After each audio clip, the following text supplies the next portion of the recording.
Hello, Internet, and welcome to another episode of Chariots of the Pods, a show about Stargate SG-1, the only one on the Internet, hosted by me, Adam, and as always, joined by Tyler. Salutations. Also, as always, joined by Jason. Yeah, so as the only Canadian on this podcast who has subjugated you all with his football prowess, I need you all to bow down to me. Never. Just What if saying. I don't give a shit about football? Wrong I mean, that's podcast fine. for that. Yeah, it's Okay. the wrong podcast. And also, as always, we're joined by a very special guest, our guest of the week, Justin. Hi. Okay. All right, yeah. Let's go with that. Hey, there's my how answer. you I don't doing? know. He's just I don't given know. up at this You want me to point. come up with something on the spot? I'm not good at that. All right, fine. I'll just have to. Just start look rapping about SG-1 next time.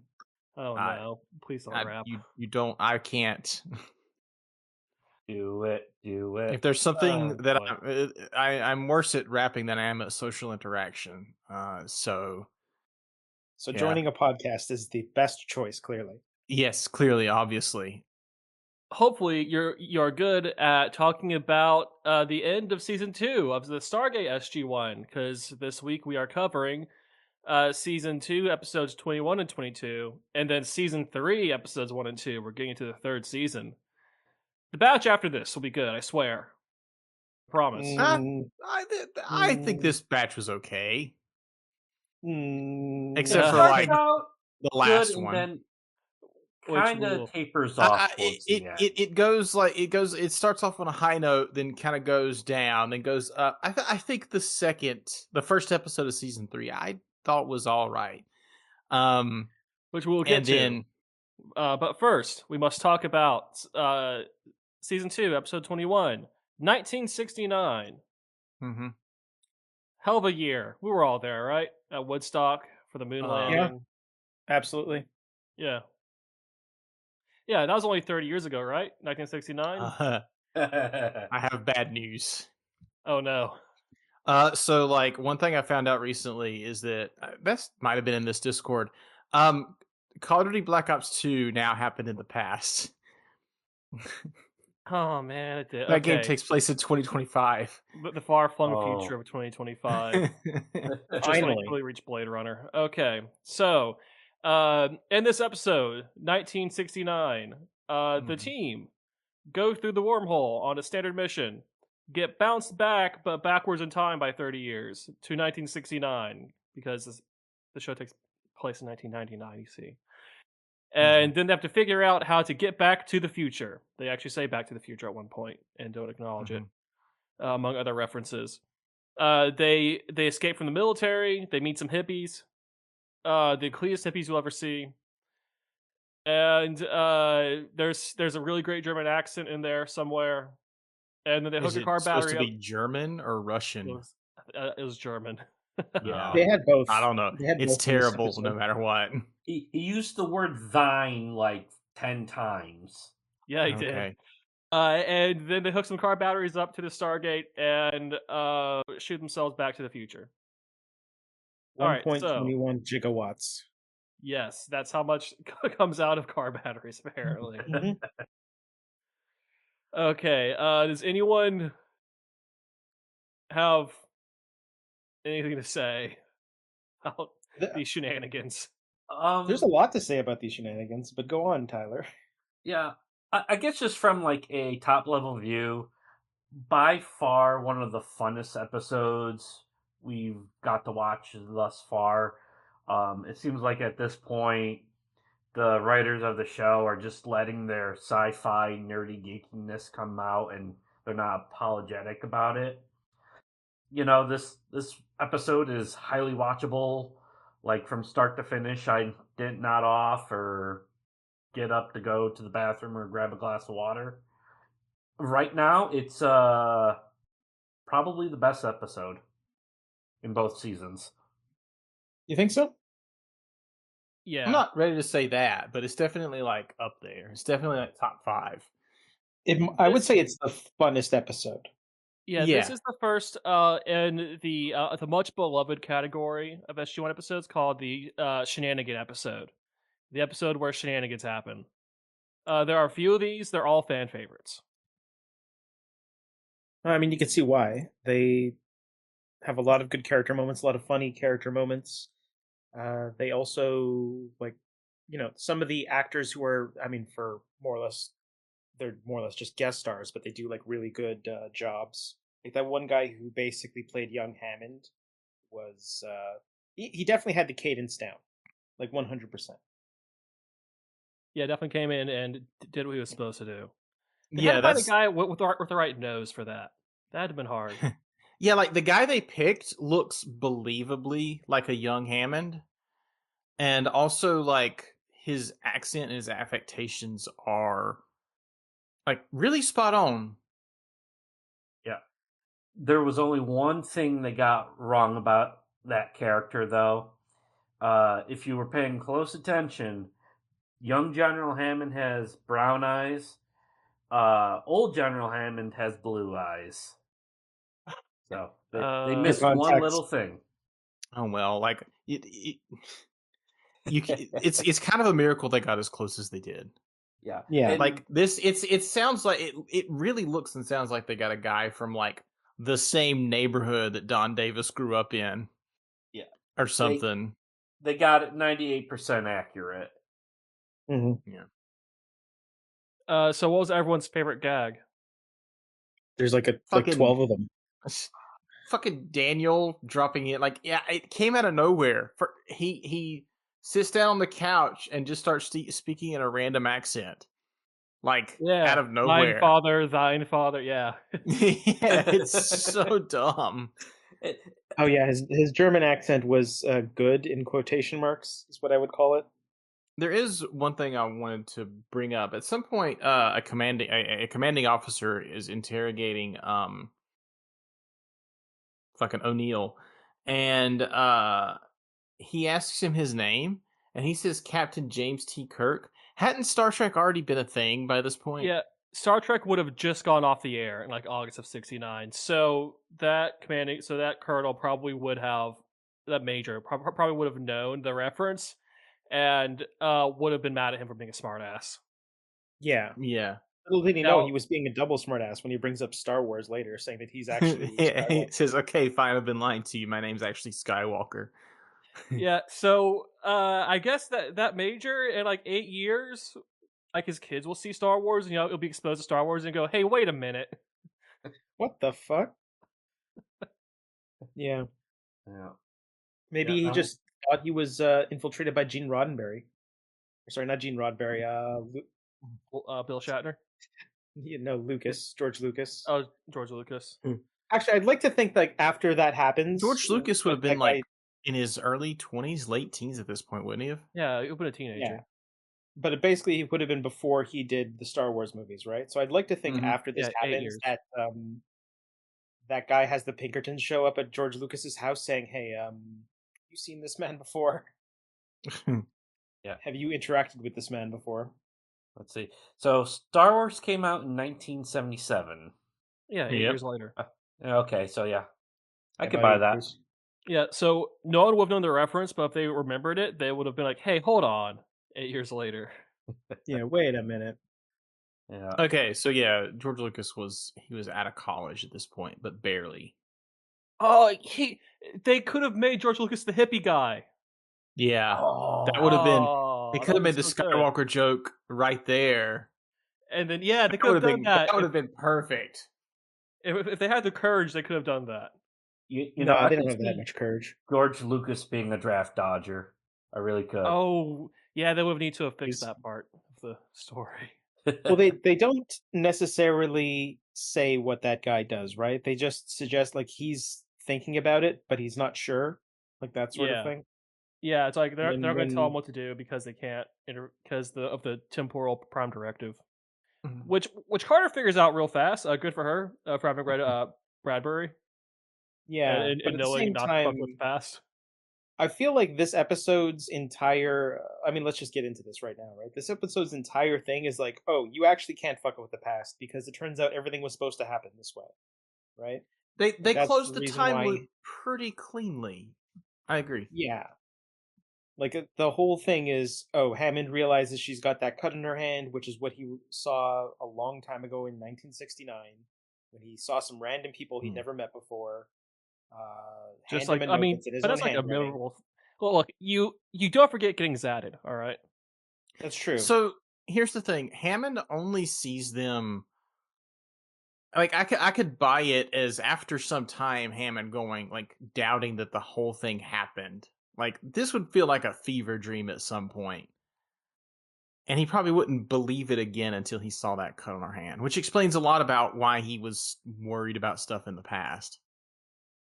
Yeah, but at the same time, like they even like bring up the fact that like Hammond told her to research like how to do time travel with the Stargates, and then when she learned like a solar flare could do it, it was like, oh well, we can't predict solar flares, so it's useless. And then he just looks up solar flares, like Something it. like that. Yeah.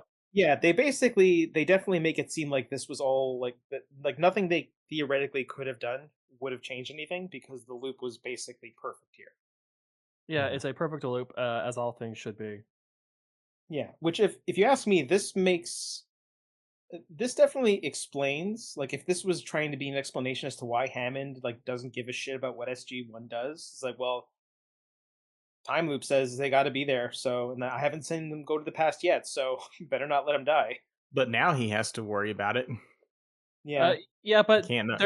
they don't go that far. They just want a clean time loop that they wouldn't have to think about again, yeah.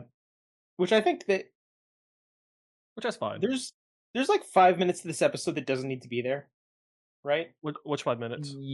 Like when they overshoot it and go to the future real quick, and Oh, old yeah. Cassandra shows up. That Like, that actually- doesn't need that to ac- be there. That actually opens up a pretty big Massive plot hole. Because like plot hole in the next episode. Wait, it does. Yeah. Well, because the next episode they don't maintain kayfabe for very long, at least. Oh no! In the next episode, they fuck it up. Well, let's not get into that just yet. But Yeah, like, I'll bring it I up. see what I'll bring you up what I'm talking about when we get there. Yeah, so you can't have them transport to the future because it's like no, they're not because Cassandra would have known. Yeah. mean. But it'll be a while before we have more time travel shenanigans, right, Tyler? Trying to think. Yeah. And at that point, they'll do some like alternate universe stuff with time travel. So yeah, it's I good to have do a clean know- loop here. Yeah. I do know one of my favorite episodes has to deal with time travel in a way, but this is not the one we're talking about. But this one is still very fun. No, Yeah. I mean that's also a very clean loop as well. Yeah. Actually, so I got a quick question for you all. Like, how like was this episode kind of like a character assassinating Daniel in a certain way? Like, and I'll explain why. When they're all like locked up in the base, right? And the guard goes up and goes to talk to them. The first thing he does is he speaks in Russian and asks them if they're Russian spies. And Daniel, like a goddamn moron, answers no in Russian. Thus, See, making them assume they're all Russian spies. I would that call was this always my favorite. I would call gag. this. Yeah. I would call this an old Daniel moment. You remember in the movie where he says, "Yeah, I could bring you back on the other side of the Stargate," and then they get to the other side, and he says, "What? No, I can't do that." I have no idea how to bring This back. this is an annoying dweeb Daniel moment. Yeah. Which like yeah, I totally believe that he would make that mistake. Yeah, I mean, it's when you fully in speak- character. 23 different languages, probably when it just like a reflex to respond back in the language Yeah. that you're currently hearing. Yeah, which is why I guess that maybe someone read a book about like spy stuff. It's like, oh hey, this was a thing that was used in interrogation sometimes. Oh, that's a fun gag to use. Then threw that into the script, maybe. Yeah, just ask someone if they're a spy in the spy language. Yeah, just and see if they catch respond in- Yeah. catch them off guard. Yeah. Yeah. And then later on, they dress him up like he's a college professor that belongs to the campus's communist clique. Oh man, so what? So what did everyone think about O'Neill's do rag? O'Neill was the Real only one who dumb. kind of seemed out of place, really, right? He looked didn't more look like like a he didn't. biker. Yeah, he didn't look like a hippie at all. No, He he was looked more like like a he was greaser. like trying to join. Yeah, like he was trying to be in Greece or something. He looked very anti-hippie. Teal'c went full Yeah. hippie though. Yeah, Like, Teal'c's outfit. wait, Yeah. was there an French afro was or am I imagining that? There no, like he was. had some sort of Jerry curl thing going on, and it comes out of nowhere because before that he's bald. Like, where did they get this? Did they just Is it find, like a wig? Did Yeah, they just man. find a wig? There's I no wig know on it was him? They just had 1969, a but they wig. had that stuff back then. I don't. Yeah, but like, where did it come from? Though, I don't think they really stopped by any stores or anything, do they? I thought this was all They show. leftover Oh, stuff no, from they the. do. Yeah. They do. Oh. There's Yeah, like this a is a montage. montage of it. There's a montage in this Alright. episode. Them Oh, stopping yeah. A road trip. stores. With There's some, a road trip montage. Yeah, with some annoying music playing. Yeah. Yeah. Also, so quick question: the note originally, I felt like the note originally said they basically had 24 hours to figure this out, but then suddenly it became like the third day happened. Did they change that midway through, or am I just crazy? No, well, I can figure it out, and then they have 24 hours to get to the place. Yeah, because how the hell do you get from Colorado to New York to Washington? Okay, no. So they got there on the 4th, and they needed to figure it out, and they needed to observe the solar flare on what, the 9th or 10th. So they I had a thought week. it was the 11th or something. Like, But like, yeah. So they did. They my Yeah, understanding they had a is they week. skipped going. My understanding was they skipped going to New York. They just went straight to Washington. Like No. they were going to head there. They went to New York and then back to Washington. There's They a went to map. New York to see Yeah. to see the lady from the first Stargate movie. I've already forgotten. Oh right, Yeah, right. Never that's mind. Yep. Yeah, so By they the went to way, New York. like, does and this and imply they that agreed. like they are the reason why the Stargate program got reinvigorated? Maybe that is the implication? Yeah. Just a self-fulfilling prophecy the whole time. Such a weird, like what this does to the lore and the timeline is such a weird thing, but like I'm all for it. It's fun, so I don't really give a shit. It's better if you don't think about it too hard. Because, like, nothing that happens in this episode will ever come back to haunt us. Or be relevant, as a matter of fact.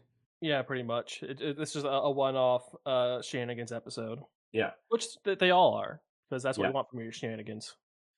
So, going back to the travel montage, I don't know if you guys caught this or not, but during the montage, they're driving down the road and it says Route 66. However, Oh, right, that was a production error. Yeah. yeah, the actual route they're on is Route 40. I can't Yeah, believe Canadians- Canadians would do that. Canadians don't know where American roads are. I hate to break this to you. It's like, what's a famous road? Route 66. Okay, Yeah. write that down. Make a sign. And like there were several errors in this episode. Oh yeah, I mean, because who cares? Yeah, but it's also fun to point out. Okay, well, good on your list. Yeah, I'm not done with it yet. Mhm. Yeah, good on your list. Oh yeah, speaking of like weird, funny bullshit in this episode, how did you guys like the interactions between? I guess the guy's name was Michael Clark and Teal'c. I for one loved them. in the front Fantastic. seat, it was great. Just like the first thing, I think the first thing he says to him is like, "It's cool, man. You could sit up here in the front with me. Like, I'm all for it." And Teal'c just has no idea what he's talking about. And then another great example of someone asking Teal'c about his forehead symbol and getting a great answer out of him. Yeah, wasn't it something like, "I am not at liberty to," or I forget what he Well, said, but it was great. I think the first one is what does that stand for? And he goes, slavery to false gods. He's like, far out. Oh, yeah. Yeah. God damn it. And then he asks how he got it, and then that's when Teal'c's like, I do not wish to continue this conversation or something like that. Yeah. Yeah. There was another bit where I think Michael's talking about going to New York and Tilk is Oh, like yeah. the war with Canada. Yeah, because when they're talking about, Yeah. it's like I might go to Canada to like avoid the war. Ah, the war, Canada. What war? The war with Canada. Yeah. Yeah, no, the look Teal gets from that is pretty good. Hmm. But I mean, they're hippies. They're used to people being just like zonked out on everything. You know, they shouldn't be that Yeah. surprised. Which I think for a long time these people did just think these people were on something, and it wasn't until the weird like camping stop that they finally like said, "Hey, so something's going on here, right?" Yeah. I mean, they Yeah, had like yeah. $40 worth of gas money, so you're not gonna ask or complain too much. Yeah, back then that would have been enough to get around the whole country and back. Would that have been like what less than $1 a gallon? Would have been. It would have been You in the would have been cents per like, gallon, but Cents you per would have gallon. made it quite Yeah. a ways. But they were in a hippie van, so They were that in thing a doesn't hippie last. bus, a full-on Hippie bus. bus. There are only 2 people in the hippie bus, by the way. Yeah, I feel like the hippie bus should have been like packed. Because But that's what we get the whatever. bus for, is to fill it full of hippies. Mm-hmm. well, they did fill it full of hippies. It just turned out those hippies were from the future. Oh no, future hippies.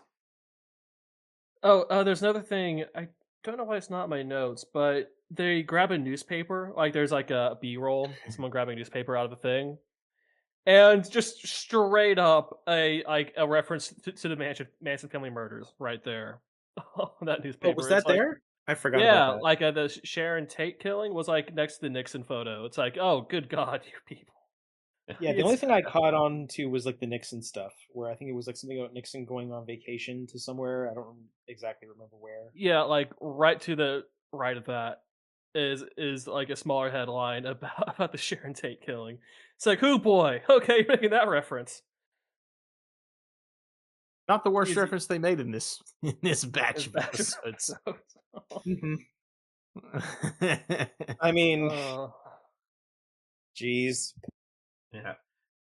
How did you guys feel about the scene where they had just tasered young Hammond? They go through a little stroll through the woods, and then they're trying to pick up or get a ride, and Jack just turns to Sam and be like, "Hey, stand here and stick your thumb out." While they hide, while Yeah. they hide, which totally not sketchy at all. while wearing full military garb. Yeah, I know it wasn't the best plan. I think the resolution to that was Teal'c just kind of like stopping in the middle of the road, holding his hands up.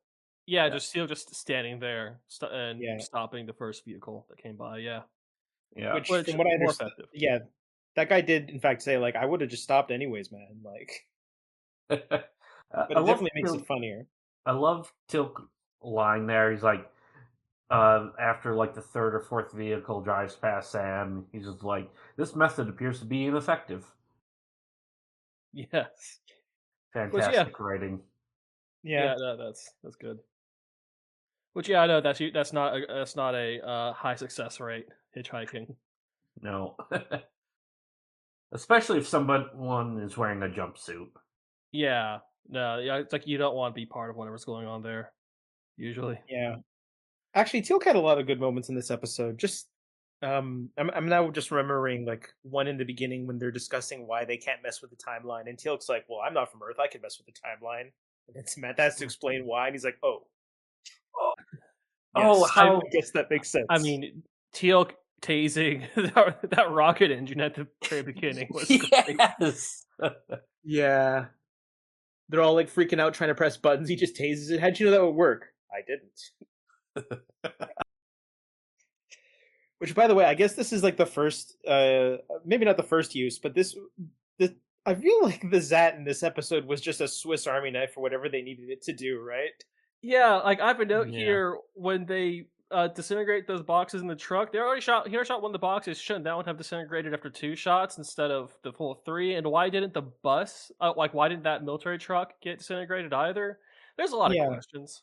Also, why do inanimate objects need to be shot 3 times? Like, is the implication there that the box is alive and the contents of the box are alive? Or just that anything gets disintegrated after 3 shots, whether it's a living or inanimate object. Yeah, and It's then how do just, the it's rules just to like that this work? happens to the Like, atoms. I Can have you a only better shoot question. things once? Okay, what's your Can better you shoot them question? I have a better question about Zach guns, but it doesn't occur for the next 3 episodes. Oh boy. Okay. Yeah. How were they there? Oh, it's the we'll get there. Don't worry, we'll I'm- get there. Yeah. I'm holding my tongue so much. Oh boy. Yeah, and that one, like, yeah, when we get to that one, I have all kinds of things to say about that. But anyways, But anyway, so the fun hippie episode. For a military sci-fi show, it's actually pretty favorable towards hippies, I would say, which is interesting. yeah, I mean, the hippies were the ones that stopped and helped them. They were willing to go even further, even when, I mean, this was them lying, but they basically told the hippies that like we're from another planet and we need to like do something to get out of here or something like that. You can't come with us because Yeah, you they're, need to I be wonder- here. they're I really wonder cool and how- helpful. I wonder how do you think O'Neill actually felt about the draft dodging? They really don't make that clear at all because Like he Carter keeps stops that he him from keeps saying that anything. yeah, he keeps that feeling close to the chest. Yeah, Yeah, which I I mean- mean, he would have been middle school in '69. That character, so yeah, like they definitely would have had some feelings about the draft. And Well, so here's the question: when did the United States draft end? early '70s, I think Nixon ended it at some point. I think it was after Vietnam. Well, Okay, so yes, if the but, draft what ended in year, the though? '70s, that basically means that O'Neill wouldn't have been. 72. no. Would he have been in the military for 72. because of the draft? No, he would have joined voluntarily in the late '70s, probably. Yeah. Yeah, so the last draft call was 72. Nixon annulled it in early 73, and it like officially ended in 73. Yeah, so if O'Neill is somewhere in his 40s at this point in the show, Yeah. then yeah, like he would have been in middle school '69, would have graduated high school early '70s. 30 years ago, so yeah. Yeah. So I can't imagine him being like too. I can't imagine him having like a massive opinion on it because it wouldn't have been something that he would have personally had to deal with. no, but like everyone around him growing up would have been dealing Yeah. with it. Like everyone at that time would would have have had an affected him. opinion Yeah. about the draft. Yeah. if Jack you seems look like a through it. pretty red, white, and blue type of guy. I imagine he had his opinions on the matter, but then again, you're time traveling. It's probably in the back of his mind at this point. Yeah, Yeah, you're he's got you're bigger things time to worry about. traveling and relying on the kinds of hippies. You just keep all that to yourself. You Yeah. Which I think if they actually bring up a point to say like you need to keep it to yourself, right? yeah, Carter tells him Yeah. to not say anything about it. Mhm. Which I wonder how Carter feels about the draft, because she would have been really young or not born She yet. would have been. They don't say how old she is, but she is almost certainly in her mid 30s because she's an accomplished scientist at this point. All right, yeah. So she's got to be at least there. right, because Daniel or says he was early- 4.5 in August of 1969. I think he has a line. Yeah. So he would have been in his mid 30s. So Carter's probably similar age to Daniel, so also mid 30s. So they would have been young kids at the time. Yeah, I guess they always try to say. I mean, they're trying to paint them all as like similar ages, even though that's clearly not the case. Except Richard O'Neill. Anderson is way older than him. I mean, O'Neill's the boss, so he's going to be a little bit older. Like a decade older. Yeah, but the thing is, Richard Dean Anderson is a lot older than these actors. Is what I'm saying. yeah. Yeah. He looks good for his age, but he's up there. Yeah. Yeah, that's why I said the character is probably mid 40s at this point. The character. Yeah. All right, so also no one would leave that telescope unattended that they go to at the end. Are you sure? You can't Yeah. just operate you can't just walk in and operate those things. If you could, I would have done it. Yeah. You'd be surprised, like how many people just leave things unattended, like all over the place. Like Stargates as well. Yeah. Yeah, I'm actually more surprised that they were able to find the Stargate and then power it with goddamn Jeep batteries. The Yeah. truck batteries powering a Stargate. Oh, that's so good. Imagine being like those guys, like just having to Those explain. MPs.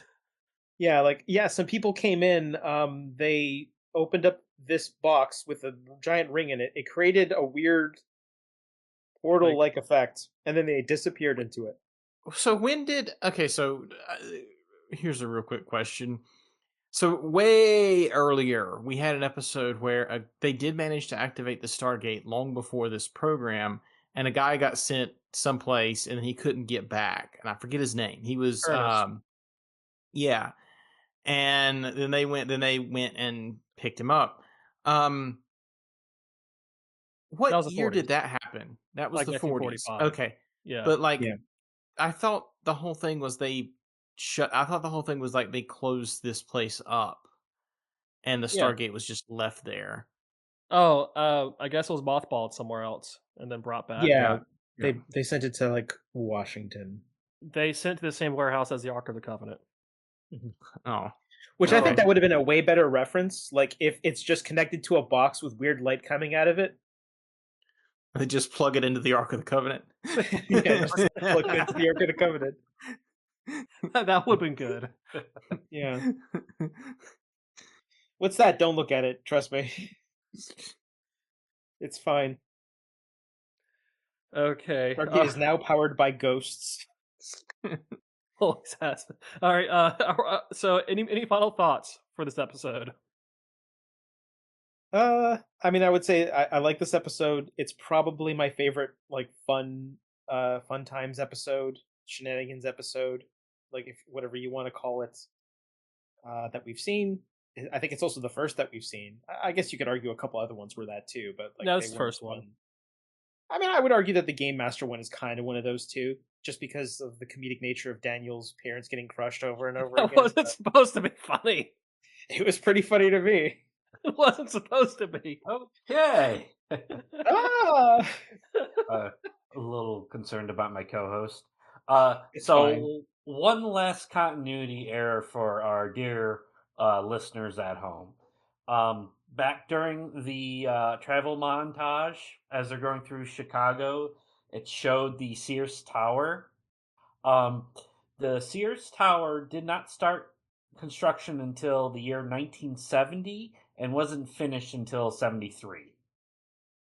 I can't believe they would make that error. Hey, man, Listen. we're just lucky they didn't show the Twin Towers in this episode. That's true. Oh, Also, I mean, that wouldn't have been a big deal to show back then, right? No, It but would've been like, yeah, whatever. also that would have also been an error because those were built in the 70s as well. Yeah, I guess. But if they did show that, you couldn't have like blamed them or whatever. It's like, yeah, but they also didn't happened. go through New York, so They did. That's where they met lady. I forget her name again. Yeah, they Yeah, met Langford definitely. there. oh, okay. Yeah, hippies are fun. Okay. They'll do what you tell them. If you give Yeah, them no, gas that money. they're famous for doing what they're told. Yeah, very conforming. Listen, if the Okay. government had just given them gas money, they would have been okay. They wouldn't have had to worry about them. Sure, I'll Oh, go my to God. whatever like Asian country you want me to go to. Like communism. Okay, It'd be like, here's some money, just go to Canada.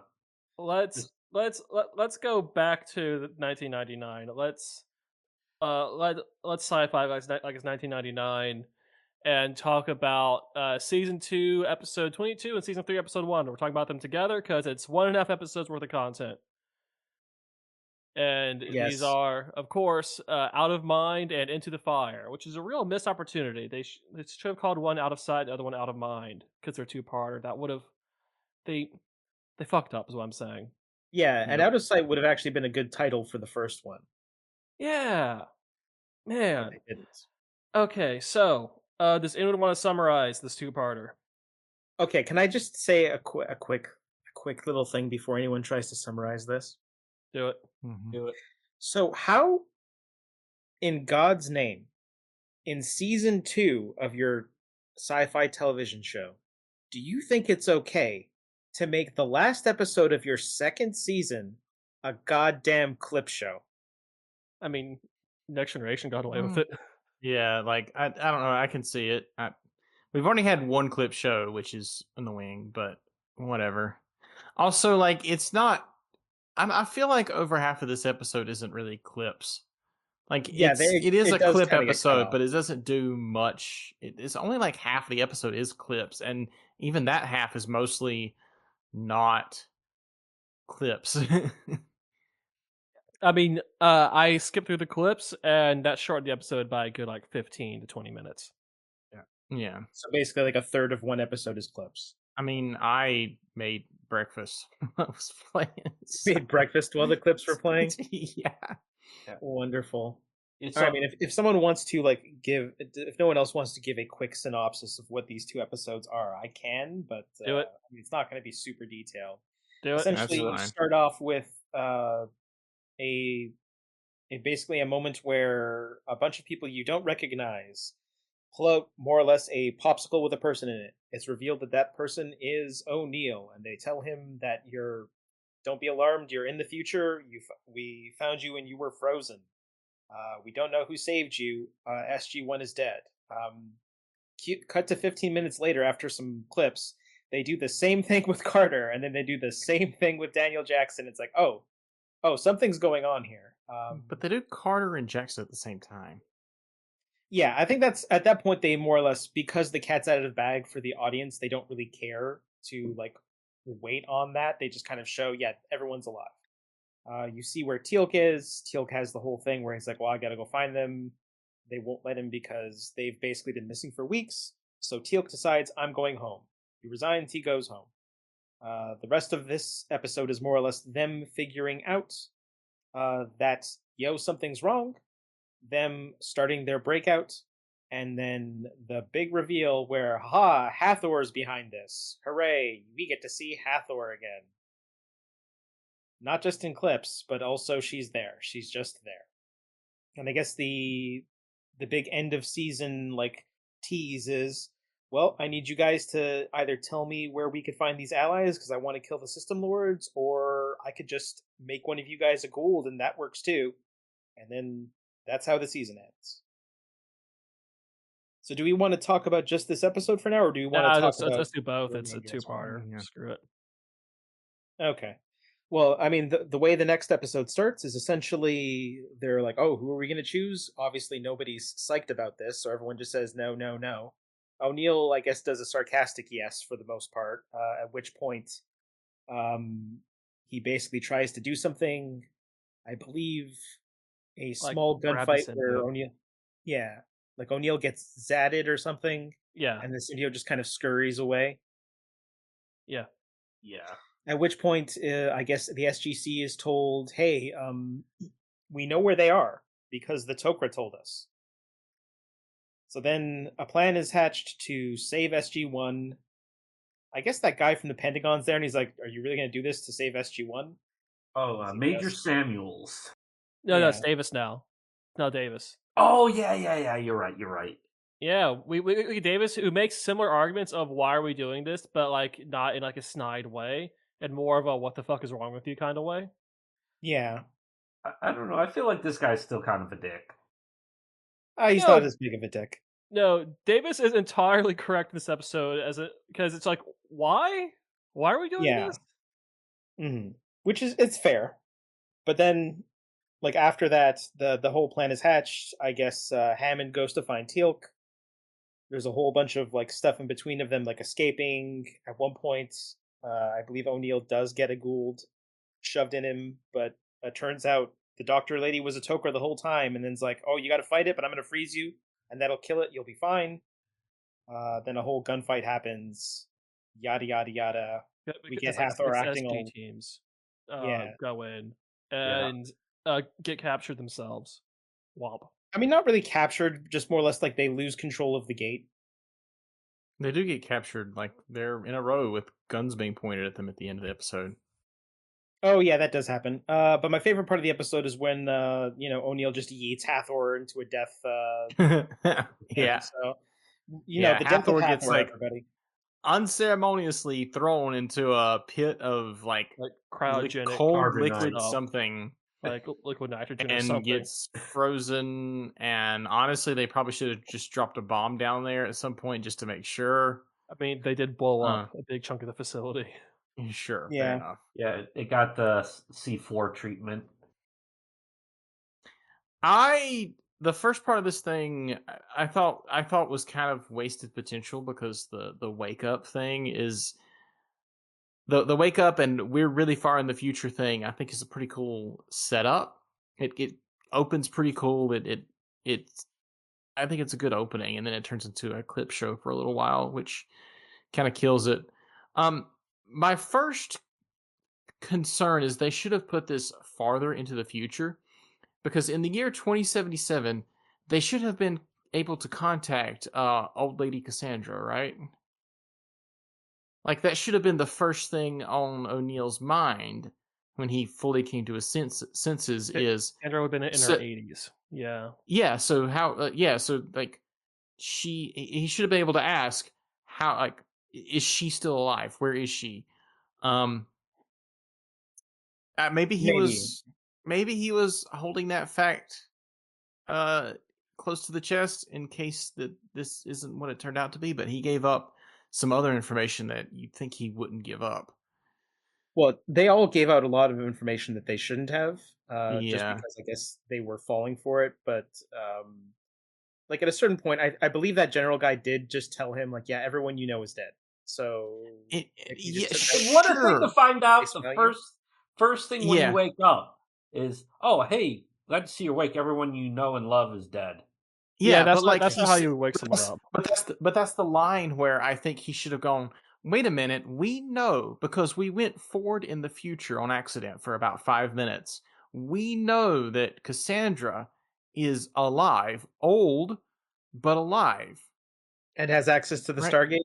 And has access to the Stargate, and can, why don't we talk to her, even if it's just to have some connection with someone who you knew for a minute. Yeah, Yeah, there's a lot of holes in their story. Yeah, I have a way to fix this, and hear me out. So what you do is you put this episode in the first episode of the third season, in the third season or the second season, and you make the final episode 1969. What a way to go out on the end of a season, right? Yeah, just fucking. Well, French that doesn't fix the plot hole, but yeah, it would make it does, because fixes that plot hole, but not the others. Fixes that plot hole. Yes. Well, Serpent Song should have been the ending to this season, right? Yeah, and this episode does reference. I mean, this two-parter does reference Serpent Song directly. Yeah, but by the way, like, everyone involved in this ruse is just really bad at it. They keep saying stupid things, and I guess the Toker lady might have been like trying to hint them without actually hinting to them by saying, "Oh yeah, we need to find Apophis." Like, Apophis is dead. It's like, oh yeah, of course. We were just, I don't know, something. So I guess she could have been sandbagging. I mean, the Toker lady, like, should have. Hathor should have known the Toker lady was like somebody you should probably lock up immediately when she shot O'Neill with the Zat gun to knock him out, which also injured the gold that she was going to put inside of him. Like, I feel like that particular offense would have gotten her killed right then and there by any other gold system lord. Yeah. It also, for whatever reason, like, they don't bring up the fact that people can detect gold, like golds can detect goulds, or I guess whatever this race is. I mean, there's a bunch of golds in a room right there. I guess, just like, there's golds everywhere. I can't really tell. Actually, quick question: what did you guys think of, like, the random buff Jaffa that just showed up without a shirt? That was pretty good. It's like, there's other ways. Like, find the buffest man in Vancouver you can find.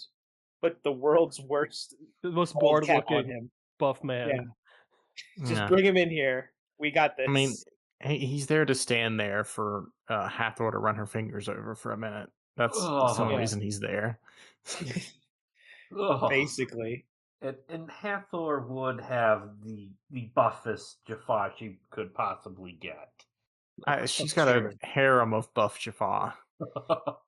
Yeah. So actually, speaking of, like, weird things about Hathor, which I hate because she's there and I hate her, but So, do you guys agree that the choice of clips they used for the Hathor episode were just all of the clips where she's being a creepy fuck? Like, it's like, oh, here's her doing the weird thing with O'Neill.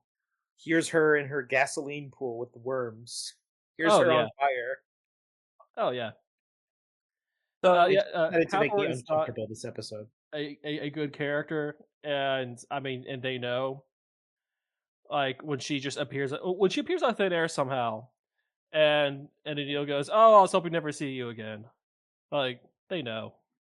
Yeah. yeah. And they killed Which her, I guess they, so they don't have to do yeah, with her they again. do. Yeah.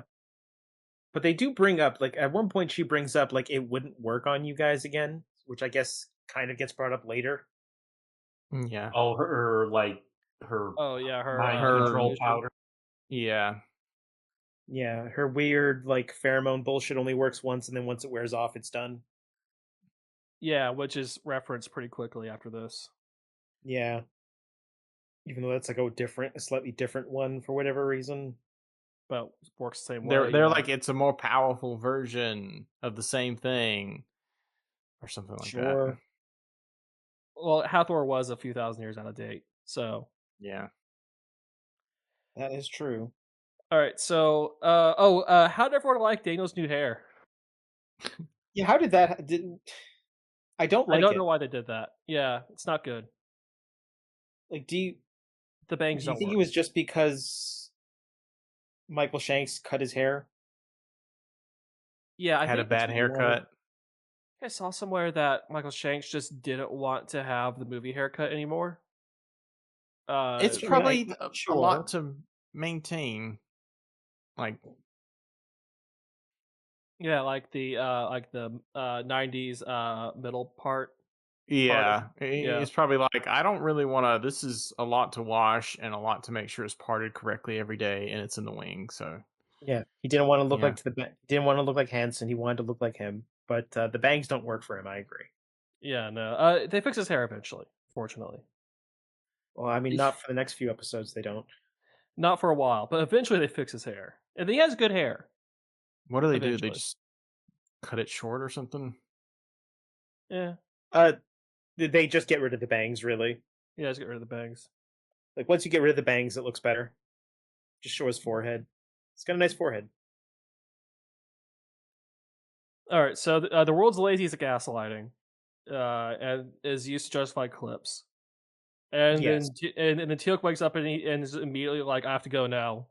And Hammond's like, "I can't let you go. You're security risk." And he's like, "Okay, well, I'm resigning and going." Hammond's like, "Okay, fine." So I Yeah, thought which- this was gonna, for a second, I thought this might be resulting in a Tilk season 3 B plot where he kind of just like rallies the people of Tulak or something. Season long B plot. What do you think this Yeah, is? that Battlestar would Yeah. that would have been cool though. But I mean, it no, does that doesn't seem to result be in the a case. season 3B plot, but that season 3B plot gets resolved in episode 1 of season 3. Yeah, sure. Which, by the way, so the first thing he does when he goes to Chulok is that he looks for his buddy. I'm already forgetting his name. Yeah, Braytak. Braytak. He doesn't go see his family. Is his family on Chilok at that point? No, remember believe they're they- on the planet that's night and day. Oh yeah, but like he doesn't go see his family. He's just like, I have other things to do, and that's start a rebellion. I will bring this back up in the next episode. Oh yeah, I know exactly why too, but it's fine. Anyways, so I guess like it sort of works, right? Because at this point, Chulok is more or less like it's under control by Apophis's son, who I guess is in Skara. Well, he's not there yet. Chlorel isn't there yet. They're basically no one's in charge, and they're waiting for someone to come and take charge. Wait, isn't Hathor in charge? Of Chilok? No, Hathor's hiding out No. on her Yeah. planet with her compound. Hathor right. Hathor barely has any power right now. Okay. Yeah, which I guess like one of the more interesting points to this is that Hathor's actually like, no, I actually want to kill the System Lords too. So like she's actually like she's looking for any allies whatsoever. Like she Just literally not saying like, Calvin yo, for some reason. Yeah, not the Tauri for whatever reason. But at a certain point, she's like, "Yo, I'll totally ally myself with the Asgard. That'll go well, right?" I mean, they probably would have just killed her, right? Yeah, they would have just no, killed her outright. It would've been like- they only kill the Gould when they're out of line. If she goes up to them and like does her like weird like seduction stuff to Thor would just be like, "What? No," and then leave. Yeah. You want me to do what? Fuck off. It's like I don't have those parts anymore, ma'am. Yeah. Aren't you glad Hathor didn't ally herself with the humans, and you'd have to deal with her for the rest of the show? Yes. Yeah. God, that would have But sucked. no, So like much. Imagine if she did. even then, Hammond and the others would have seen right through that, because like she would have definitely, obviously, at some point, started wanting to use humans as hosts. She would have turned on her allies eventually. That's one thing. The other is there's no good. The other is she doesn't really have anything, any technology or anything that they haven't seen or don't already know about. Like, she doesn't know any information. She doesn't really have any. She doesn't have any. She has zap guns, which we already have tons of, apparently. She has those sick defense towers that rise out of the ground for some reason. Sure. The obelisk of light from the Command and Conquer series. Oh wow, that's a pull. Yeah, like She's got a lot of, I assume, buff, bald, olive-skinned dudes just hanging out for no reason, no reason in particular. But she has the resources to make a elaborate mock-up of the SGC. We don't question the resources needed to make elaborate bases in our cheesy science fiction television shows. She basically made a 1-to-1 scale model of the SGC in what I assume was like 2 weeks after capturing these fools. So I really like after they start their breakout and they're wandering around the fake SGC, they're just opening doors and like pulling out random things, like, "Hey, this is all fake." It's like, yeah, it is all fake. Yeah, of course. You're correct. Like opening the doors you aren't supposed to open, and like, and the I guess set people had gone and put in like a Gould wall there instead of whatever like plywood or nothing would have been there before. So that's pretty good. Just another example of them acknowledging the set is fake. So I don't know if you guys caught this, but in the Out of Mind episode, like when that doctor is putting those little disc on like O'Neill's head, she activates it by holding up a little tool up next to it. That little tool was just a thing of nose hair trimmers. Great. Yep. Yeah. Props is a fun job. I'll say that. Yeah. All right, and the day is saved after Teal'c gives a rousing speech to a crowd of disinterested Jaffa. Hammond shows up because the president isn't willing to send a rescue team after the rescue team that he already sent. Yeah, which I may have been not paying super attention to like when they showed up, but did they just show up in a goddamn glider? Oh yeah, so basically, Braytech had a old crusty death glider stashed away on Chulog this whole time In the middle of the woods. in the middle of the woods, just rotting there. And and it's also like a different design, so it looks neat.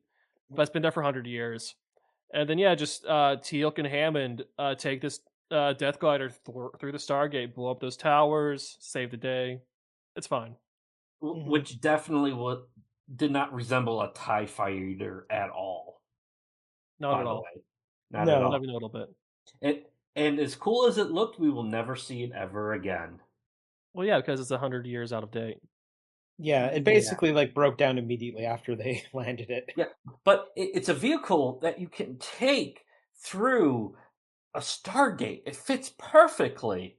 Look, we give it 6 seasons, and we'll come back to that. Yeah, I mean, you figured they would have prioritized that. Yeah, they still haven't moved to Bradley through the Stargate. No. I would If wanna you're going to see. go on Galactic Conquest, it has to be the M113. Oh yes, of course. The M113 the battle box. Yeah, just it actually would fit. Yes, Would fit yes. through. Could probably take a couple staff blasts. Not the treads, of course. the the Jaffa would think we had like the ultimate weapon because we had like a motorized vehicle. Look, the M113 will be used. Will be in service 500 years from now. All right. So like the one listener that like actually got that joke is laughing his ass off right now. That was for you, Yeah. listener. Yes. Well, I think that people listening to a podcast about military sci-fi might know a thing or three. Really? Really? Yeah, they're all on the War Thunder Discord, so They're all playing War Thunder. They know what we're talking about. I thought that was more weebs. War Thunder?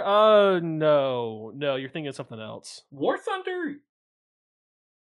Well, that's a There's rabbit also hole. There's also probably more. There's also probably more overlap there than you'd expect. Yeah, there's that. All right, so as I am pointing at my cat who has jumped up here for some reason, who else has anything else to say about Hathor's timely demise or the I'm boss glad person she's mission? dead. I'm glad she's dead. Yeah. I'm glad she's dead. I thought the like- action scene.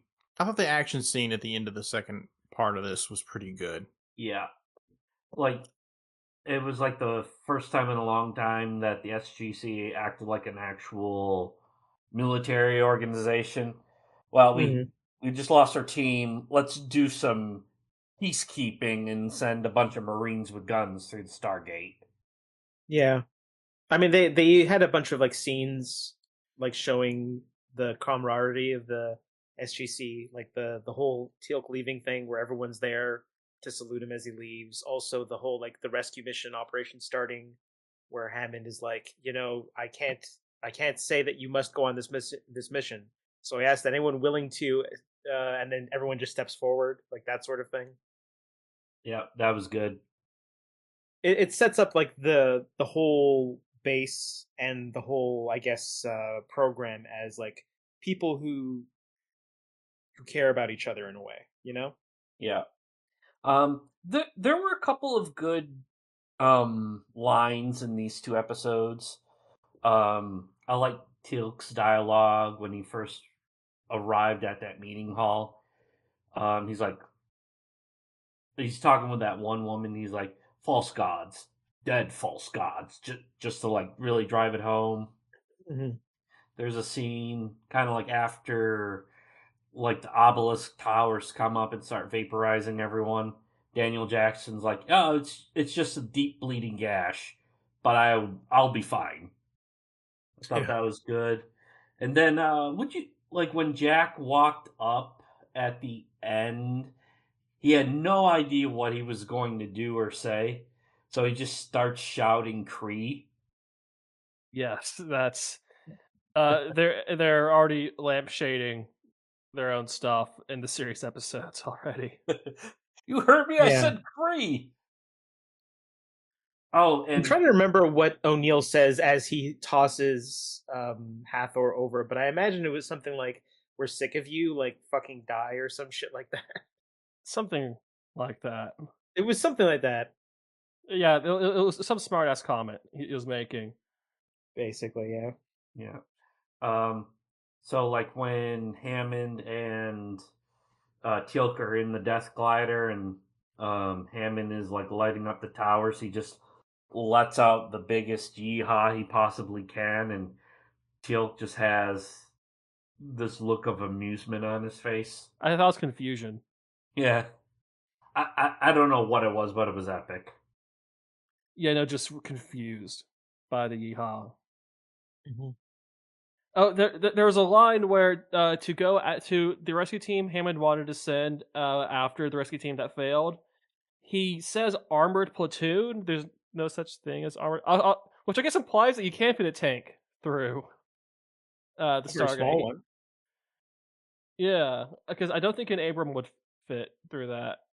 Get that tape measure out. Let's figure it out. How do you get a okay? So first question: how do you get an Abrams in front of the Stargate on Earth in the first place?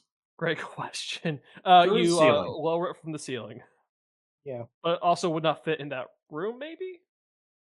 probably No, I wouldn't. mean something smaller could fit in the room, but like again, it'd be real hard to get something down there. Are Bradley's too tall for the Stargate? Problem. Oh yeah, Yeah. definitely. So I But the don't know what. M113, Well, okay, no, the M13 could fit. We've established that. we could fit a Humvee. Yeah, I but mean, then yeah, a that, Humvee could definitely fit. Yeah. that's not. But those are famously not armored.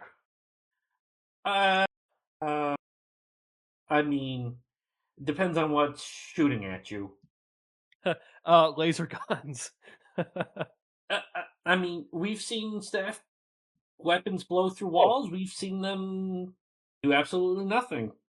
If you could get an Abrams in front of the Stargate, you can fit it in there. It's only 12 feet wide. Oh, okay. Okay, you looked it up. Yeah, you get 12 feet wide. All right. So, what is the diameter of the Stargate? I'm actually going to look this up now.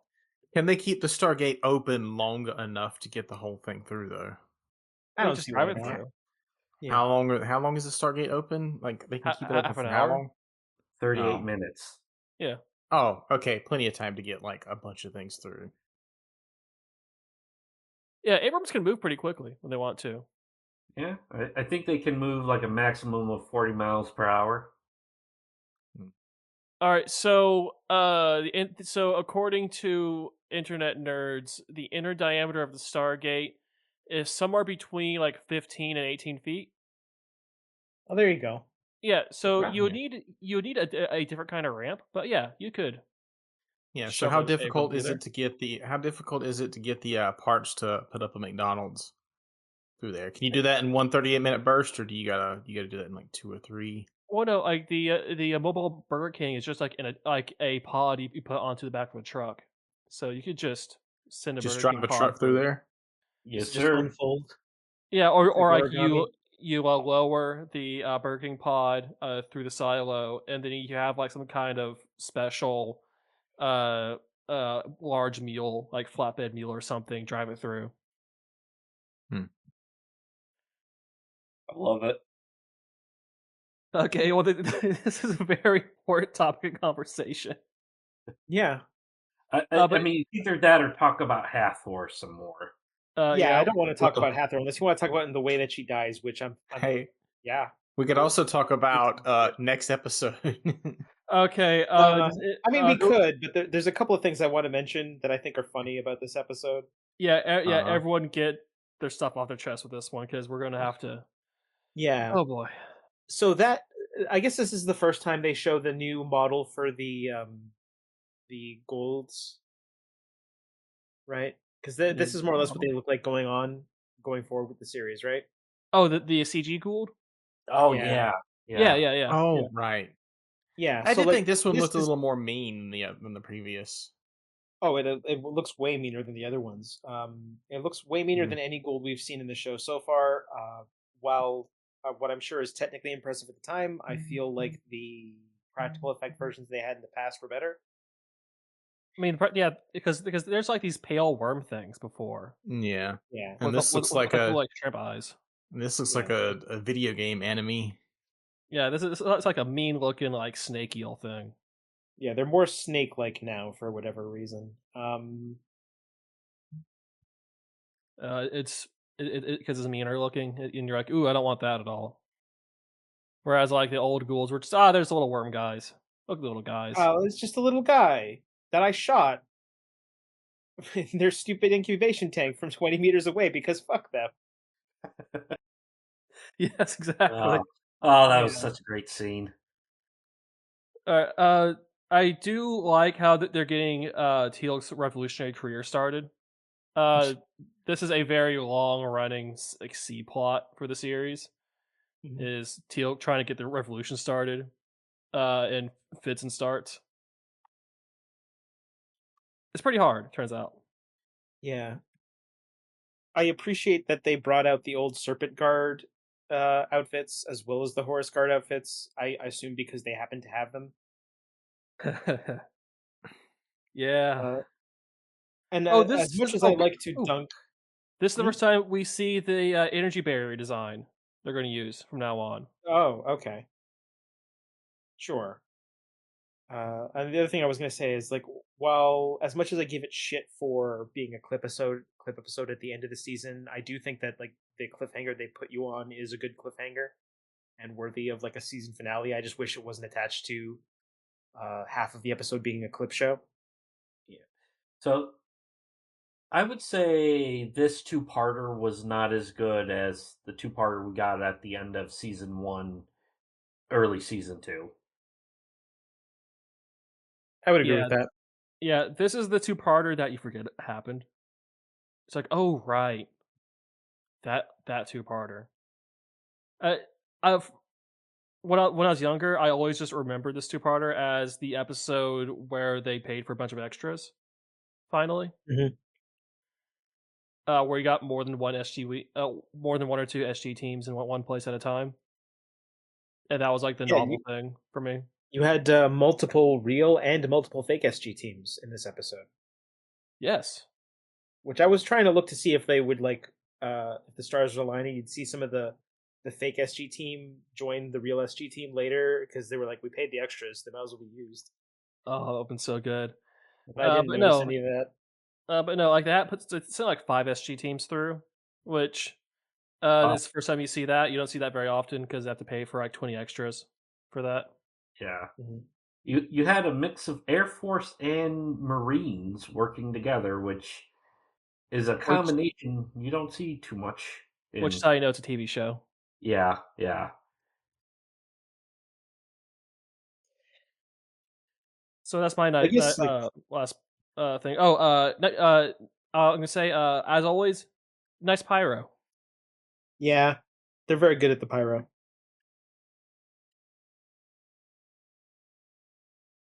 I will say this, like overall, season 2 I think has been an improvement, even though it's been more goofier. I kind of like that. I don't mind the goofiness. I don't know about you all. I'm here for the goofiness when it happens. Yeah. This series is better when it's goofy. Mhm. Yeah. I like that it's uh less people appearing on screen nude, and I feel like Oh, there's less hot button issues in this season Mhm. than there was in the first season. Bad moment to bad moment to say that. Yeah. Okay, so Almost actually, like I was setting it up. yeah. all right. Anyways, but Speaking of which, yeah. So can I say one so quick thing though? One quick thing. Yeah. Did anyone else think it was very funny how the three frozen popsicles we got at the start of this episode, Carter was the only one that didn't get clothes right away? oh, huh. Curious Weird, that. right? Yeah. Yeah. But, speaking of a Carter episode, the next one, hoo boy. Oh no. All right, so that's it for the first episode of season 3. We will likely forget about it pretty quickly. So, on February 28th, 1993, the ATF attempted a early morning raid on a compound of the Branch Davidians outside of Waco, Texas. It failed massively. A bunch of guys got shot and killed, leading to a 51-day siege by the FBI. And every kind of mishandled, stupid ass thing that could happen happened with the negotiations. The Branch Davidians were an apocalyptic cult who were looking forward to the evil forces of Satan and attacking them for the end of days. And so, of course, the FBI fired a bunch of tear gas in after on April 19th, 1993. The whole building caught fire, and in total, 86 people died, including a whole bunch of children, most of which were the children of the cult leader, David Koresh. Then, 2 years later, on April 19th, 1995, Timothy McVeigh and a friend executed the Oklahoma City bombing, where they blew up a federal building in Oklahoma City, killed a whole bunch of people, 168 people. And as part of their reasoning, was a response to the federal overreach of the Waco incident. The deaths of the Branch Davidians in Waco was a topic of conspiracy theory throughout the 90s, fueling militia and various prepper movements to this day. A serious incident that has led to a lot of bad things, especially in the 90s. And so, of course, a silly Canadian sci-fi show in 1999 makes an episode where a cult leader in a heavily armored compound named Satesh is thwarted by the heroes who sneak in and stop him, instantly deprogram all his followers, and kill the bad guy with no collateral damage whatsoever. 0 collateral damage. That's just how good they are. That's just how good they are. So, so who wants to summarize this episode real quick? I feel like you could do a quick summary. I could do a quick summary if no one else wants to rise to the occasion. Do it, Jatsu. I know it's brewing inside you. Okay, so I mean, I guess this episode opens with Carter's dad showing up. There's this whole like conversation where they set up a subplot of like, oh, you're here to see your son, right? And he's like, no, we're here to find a Gould who's hiding on Earth. So it's brought up that essentially this guy was all about being worshipped, at which point Daniel Jackson's like, I'm going to search cults. Here's a cult that seems to fit the bill. So, they immediately find Seth. Basically, like in the first 10 minutes, they know exactly where he is. They go to this area. What was the area again? I don't remember. It's in Seattle. Yeah. In Seattle, huh? Okay. I mean, it's not too far from Vancouver, so sure. So they go to Seattle. They make a joke, which I think is in kind of poor taste, considering what the basis of this plot is based on, where like they're there, they're doing their recon. They say, "Hey, we're being watched," and then before they infiltrate, a bunch of people basically show up and say, "Hey, what are you doing? This is our territory." And there's a thing. It's like, well, we have a bet whether or not you guys are FBI or ATF. He's like, I think you're ATF. And the guy says, I'm ATF. And then O'Neill basically responds with a fuck.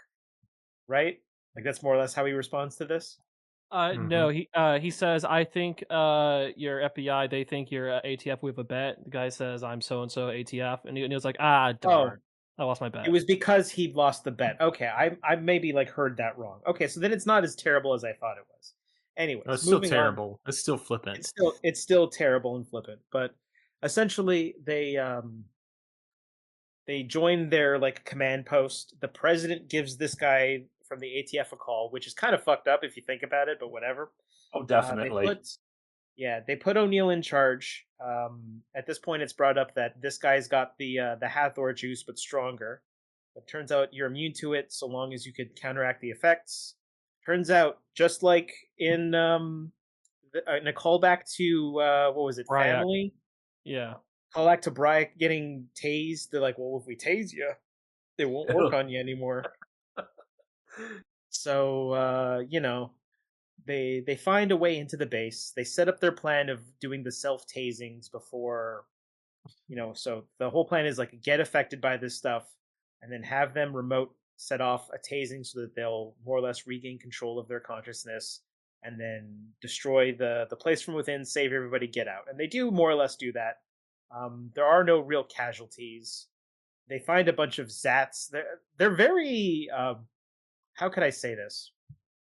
This is the second episode that we've seen in the short batch that the Zats just like, yo, this just solves everything. There's that, but also like, how are the Zats there? How did he procure some Zats? He's been there for thousands of years. Has he just been carrying these around with him? Yeah, he's just had them for a long time, and nobody's ever noticed. Like, did he just leave them? I don't know. I guess they show that they have them pretty early on when they're doing their recon, so it's not a surprise that they find Zats there. It's just funny how many they find. I like to think like Seth was just the guy in charge of Ra's armory, and he just stole them. Yeah, it could be that. But essentially, they regain their consciousness. Lucky for them, turns out zatting someone who's been affected by the Jamba Juice doesn't knock them out. It just makes them normal for reasons, which I'm not sure is how was that how it worked with Braytech. I thought you had to sing to him first. The No. Jamba Juice. When he, What else are you gonna call it? that's a very good name. It's Nishta, I think. In the show. I don't care what it's called. Yes, it's called Nishta, but that doesn't matter. I'm going with Jamba Juice. Yeah. Anyways, there's a whole thing where I guess Seth is like, I'm gonna blow this place up.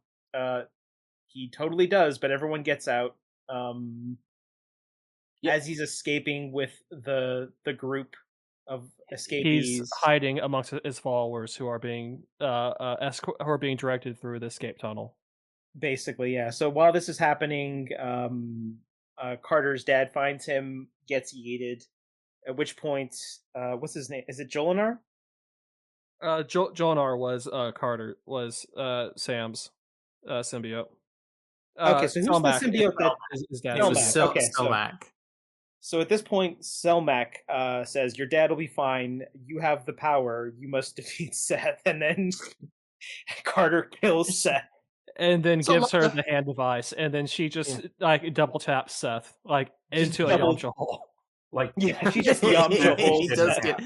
He does get double tapped into a Yamcha hole. There's a lot of force push happening in these episodes, by the way.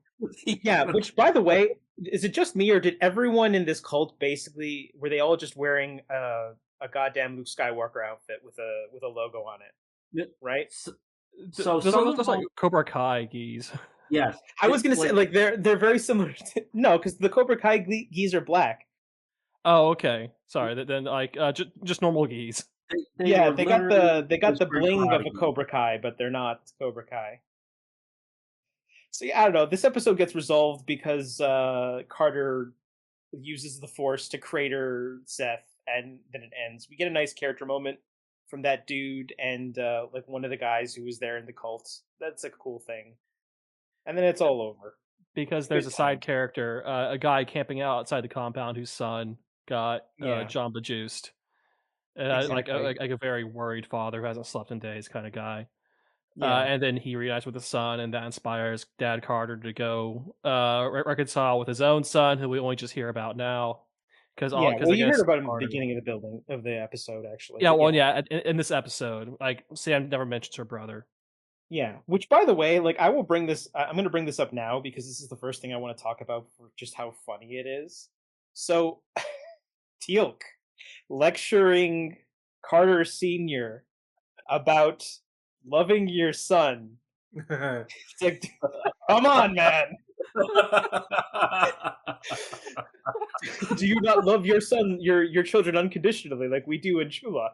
It's like, dude, you haven't seen your son in years. The last time you saw your son, you tased him.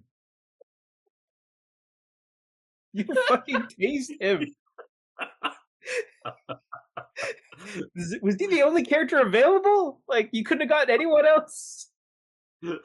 Just have the ATF guy. If you wanted to have, if you wanted to have that conversation, I feel like O'Neill would have been a much more impactful person because O'Neill's son, accidentally killed himself with O'Neill's gun. So like him saying like, "Hey, look, you should be thankful for the children you have," would have been way more impactful.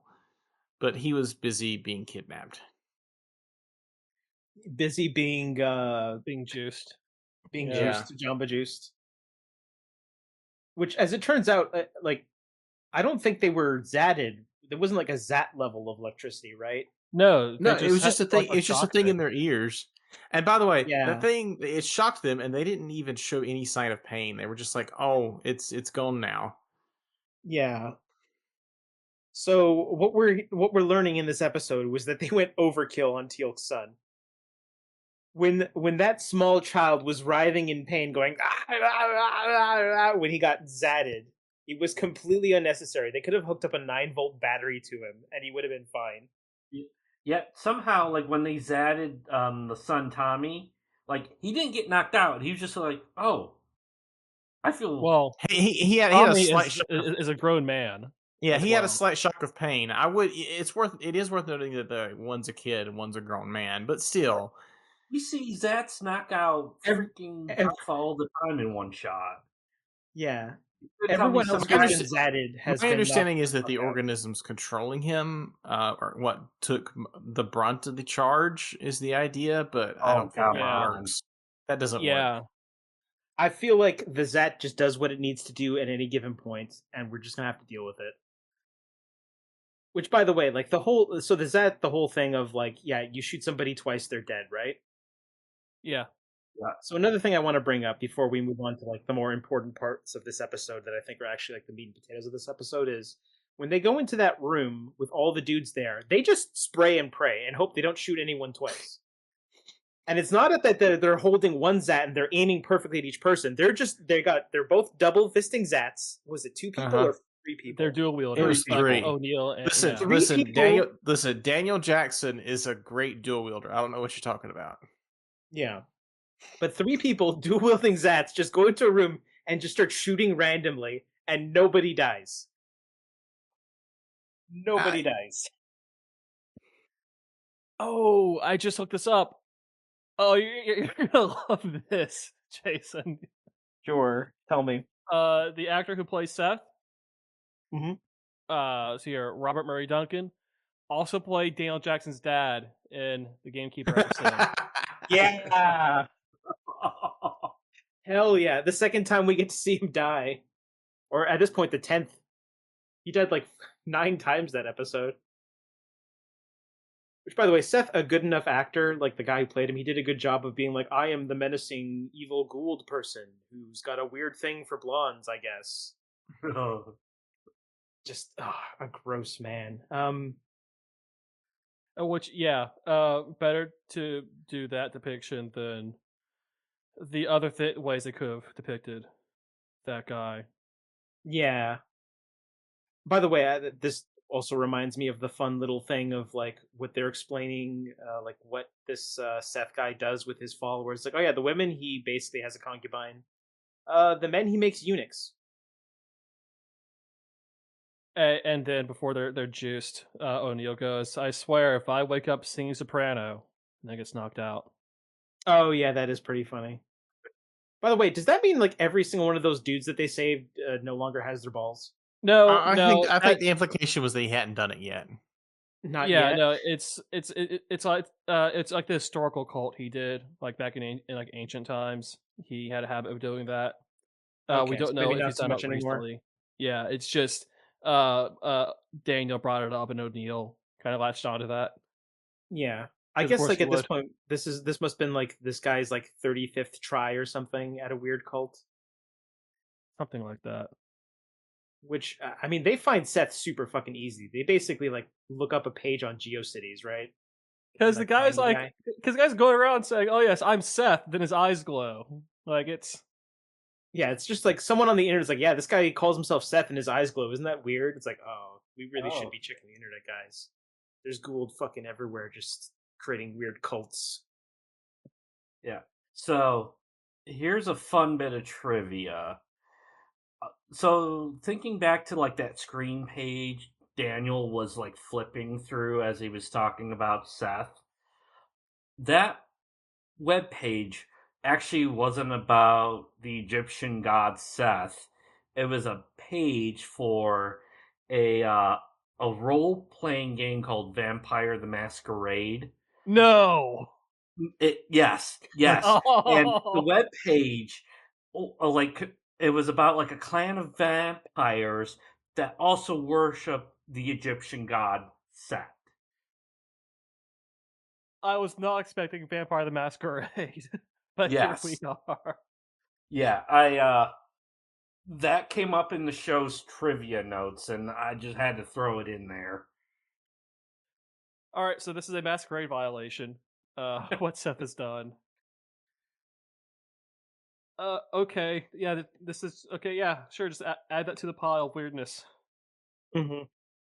Also, it should go without saying, the actual Egyptian god Seth, that is not represented well here, as you can imagine. They just everything is pretty much wrong. Everything they say about Satesh. Well, even Yeah. in like Egyptian mythology, like there's like two different versions of Seth, isn't there? Well, it goes back and forth because Seth is the guy who killed Osiris. He's Horus's uncle. Horus, infamous. Actually, I'm not gonna bring that up. It's a family podcast.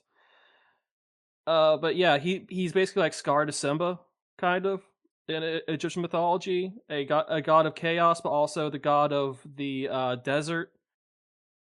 And it's a bit ambiguous his role in ancient Egyptian worship, but not entirely evil. Just an asshole, I guess. So yeah, complete misrepresentation of Seth, which of course. I mean, they were just trying to make an episode about a cult for some reason. So Yeah. I mean, so this episode's kind of in poor taste, right? Yeah, no shit. Yeah. Like, But you know what wasn't in poor taste? What? What was No it? one's gonna guess.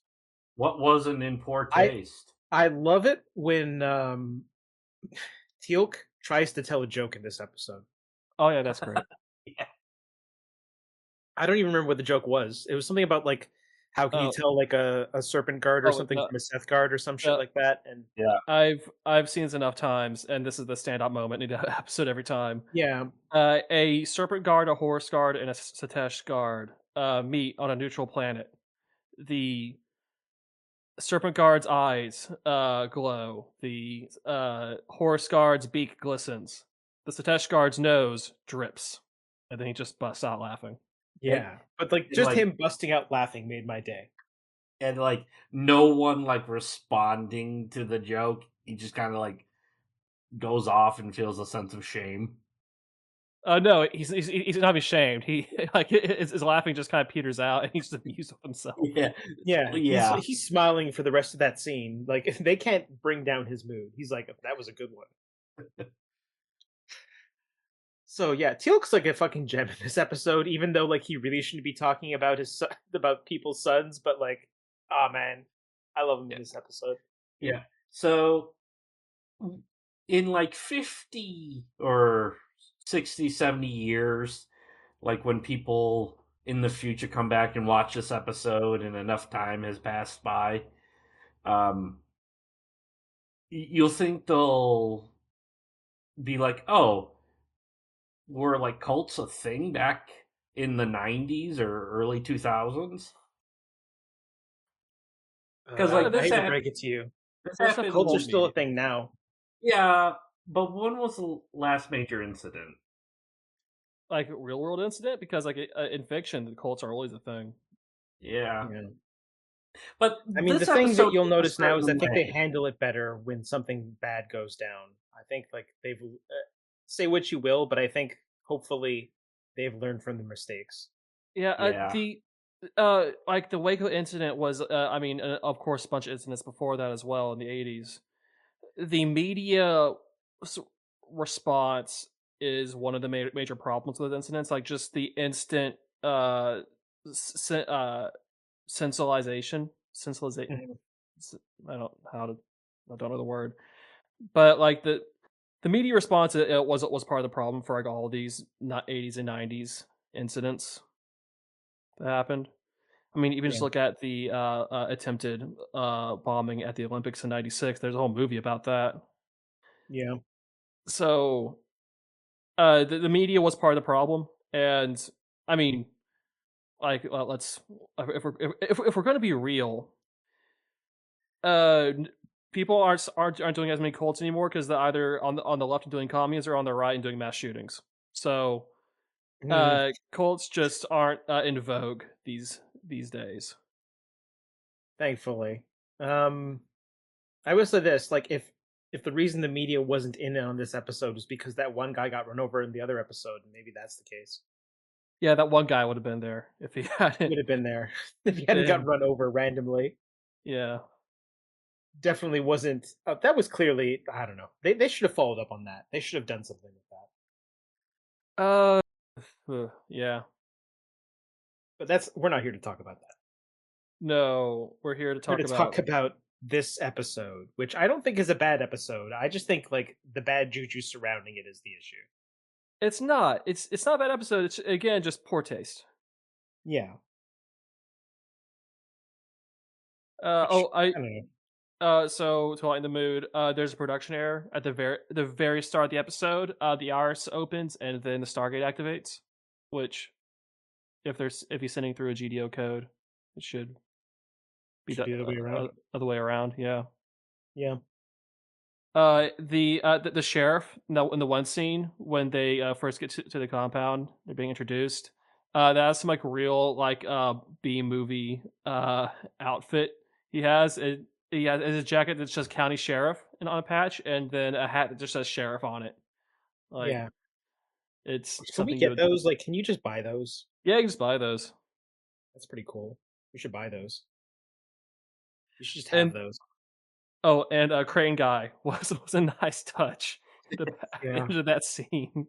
It's like, hey, we're being watched. Yeah, I know. I saw it when we came in. It just zooms in to the background. A guy on It's just a guy with binoculars. Yeah. It's like, you're not obvious at all, brother. Yeah. Oh, I will say this: they did a good job with that guy and his son, like actually like looking somewhat similar. Like they had a similar bone structure. I could totally believe that those two are related. Yeah, that was a nice coincidence. Yeah, so good casting on their part there. Yeah. One other note I had. So in the scene where Seth goes down to the armory and he's handing out the magic 8-ball grenades, we've seen those used in earlier episodes, and the only thing that they do is like emit light and like knock you out. They're like a sonic grenade. Yeah. So like even if they did go off, the worst thing that happens in that compound is everybody gets knocked out. Yeah, but you hear the explosion and after the go. So I guess different internals. Maybe it's just a different button. And also use the exploding ones on your. Yeah. I mean, considering how damaged those ships Apophis had were basically like blown up by more or less C4. I can't imagine you'd want to bring like the explodey versions of those spheres to your ships. Be a bad idea, right? Yeah.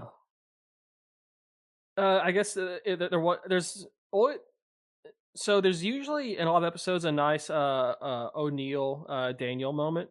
A lot of episodes where they just have like an understanding of things.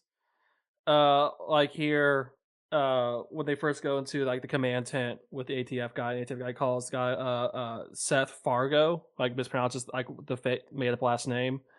And then like O'Neill like mouths something to Daniel, and Daniel's like, they're like kind of like a silent thing. It's like, oh, this guy mispronounced the name. Mm-hmm. And then later, when Seth escapes from the compound, like he like force pushes them, and then puts like a bomb right next to them, and then leaves. And when they wake up, they both look at each other, and go bomb, and then run away. Which that's a safe assumption. So I guess Richard Anderson and Michael Shanks have a good rapport that they're using in these episodes. Yeah, I would say so. Like honestly, like this episode is not a bad episode. It's just a bit weird considering like the things around it. But if we're looking at it on its own, from its own merits, like aside from a few instances where they're like pulling on some weird, like they absolutely try to play into the whole like, oh, the ATF are incompetent trope, right? I mean, is that a trope or okay? We don't need to get into that, but like that character, while he does more or less like immediately say, okay, you're in command, like he has a bunch of moments through the thing where he's trying to more or less say like, well, this is what I think we should do, sort of thing, right? Yeah, because I mean, he was in charge until these random guys showed up. Yeah. So like that, I guess I don't even blame it on him. So the show doesn't really blame him. Yeah. It's just, look, there's aliens involved. Get out of the way. Basically, yeah. And actually, so I think at one point, O'Neill does basically tell him, like, hey, like, I mean, they're lying to him, right? They're saying, like, oh, well, this guy has somehow gotten his hands on technology that the government wants to keep secret. It's classified. I can't tell you about it, and you understand. He's like, yeah, no, I get it. So just like Yeah. a generally, like, he's like a very understanding of the situation once he gets called by the president of the United States. Which, the amount they call the president for every little thing in this show, they're keeping Big Willie, like, really preoccupied with the space stuff. Yeah, I feel like you could have gotten the Secretary of Defense to call him. Like, that would have been fine. Well, no, like, Right. just get Janet Reno on the phone. Like, that would be more appropriate than the president of the United States. I guess. But I guess Bill Clinton just doesn't have very much to do. In Hey, man, 1999, I guess not. I know you got these weird black ops guys here hanging out, but let me tell you, you just gotta listen to what they say, brother. I don't know why I don't know why I turned into Hulk Hogan midway through there, but it's fine. Just listen to my man O'Neill. He's really good. Hang on, Monica's come. Oh, no. This would have been after that, 99. Yeah. Oh no. All right. I don't know. Like, what are you like? What's everyone's standout moment of this episode that they actually like? I feel like everyone's got one moment they like, and mine is absolutely the weird fucking Teal'c joke thing. Is everyone's favorite that? It's a pretty good moment. The Yamcha hole is pretty good. Yeah, the Yamcha hole is very good.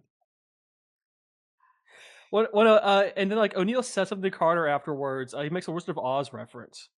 It's like "All Hail Dorothy," or something. Jeez, something like Oh that. yeah, it was something. It didn't make tons of sense to me. Yeah, because it's a Wizard of Oz reference. Like, she killed the wizard. Mm-hmm. I guess, or did she? Was he suggesting that he was the Wicked Witch? I guess they are on the West Coast, so it didn't make tons of sense to me. I don't know if I was just being thick or. Yeah, but also, like, Carter seems really, like, shook by. Yeah, which that doesn't make sense. She's definitely shot guns before. She's killed somebody before at some point in the show, right?